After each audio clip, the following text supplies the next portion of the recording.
지난 12부에서 우리는 미국이 반도체라는 첨단 인프라의 마스터키를 쥐고 있고 한국이 그 심장부인 HBM을 통해 어떻게 글로벌 공급망에서 살아남고 있는지 살펴봤습니다.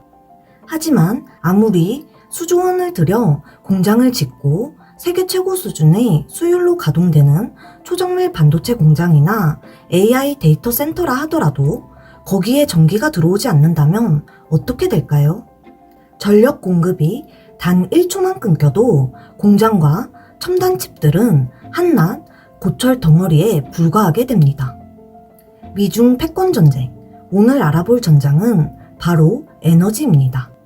먼저 이 에너지 전쟁의 판을 뒤흔든 미국의 압도적인 펀더멘털부터 짚어봐야 합니다.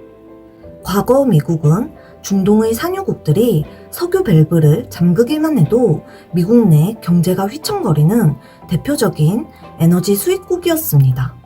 하지만 2000년대 후반 땅속 깊은 곳에 갇혀있던 셰일오일과 가스를 캐내는 셰일 혁명이 터져 나왔습니다.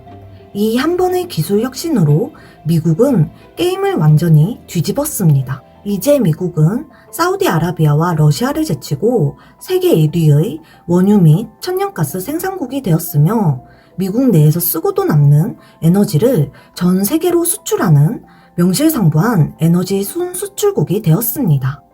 미국은 지정학적 리스크나 외부의 에너지 충격으로부터 사실상 완벽한 방어력을 갖추고 있습니다. 그러니 마음 놓고 중국을 향해 고강도 경제 제재와 디커플링의 칼날을 거침없이 휘두를 수 있는 것입니다. 이것이 바로 미국이 가진 가장 강력한 경제적 방패이자 창입니다. 반면 세계의 공장이라 불리는 중국의 현실은 어떨까요? 중국은 경제 성장에 필요한 원유의 70% 이상, 천연가스의 40% 이상을 해외 수입에 의존하고 있습니다. 그리고 이 수입 물량의 대다수는 중동과 아프리카에서 출발해 인도양을 거쳐 말라카 해역과 남중국해를 통과해 들어옵니다. 중국이 밤잠을 설치며 두려워한다는 소위 말라카 딜레마가 바로 이것입니다. 만약 유사시 미국이 막강한 해군력을 동원해 일본 오키나와에서 대만과 필리핀으로 이어지는 제1도련선과 말라카 해협을 전면 봉쇄해버린다면 과연 중국은 어떻게 될까요?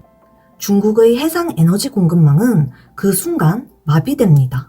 지하 비축유가 있다 하더라도 제조업 공장들과 내수경제 그리고 군사 장비를 가동하기에는 턱없이 부족할 것입니다. 결국 경제는 순식간에 붕괴 수준으로 치달을 수밖에 없습니다.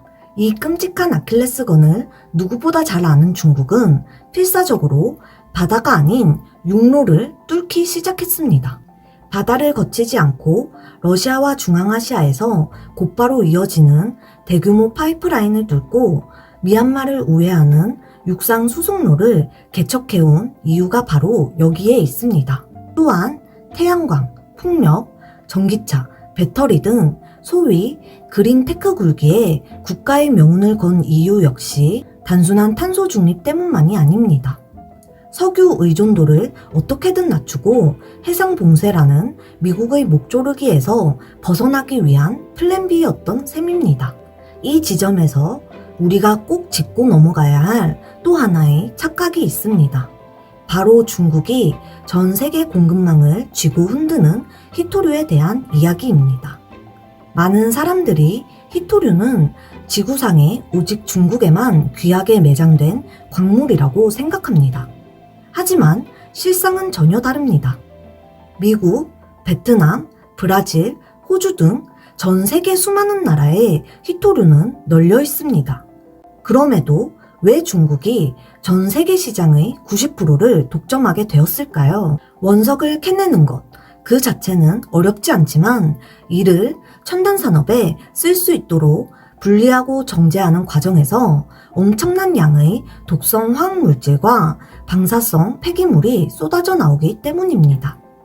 과거 선진국들은 심각한 환경오염과 주민 건강 피해를 우려해 이 산업에서 손을 뗐습니다. 하지만 중국은 환경 파괴와 인권 비용을 눈감은 채 그 대가를 고스란히 치르며 독점적인 정제 공정을 장악해온 것입니다. 그러나 이제 상황은 변하고 있습니다. 베트남이나 브라질 같은 개도국들이 새로운 대안으로 부상하고 있고, 미국은 핵심 광물, 안보 파트너십 등을 통해 중국 중심의 그린 공급망을 강력하게 해체하고 있습니다. 머지않은 미래에 글로벌 에너지 공급망 역시 두 개의 진영으로 완전히 쪼개지게 될 것입니다. 그렇다면 이 에너지 패권의 소용돌이 속에서 우리 대한민국은 어떤 선택을 해야 할까요? 가장 먼저 우리의 현실을 봐야 합니다. 우리나라는 필요한 에너지의 90% 이상을 해외 수입에 의존하고 있는 세계에서 손꼽히는 에너지 고위험 국가입니다.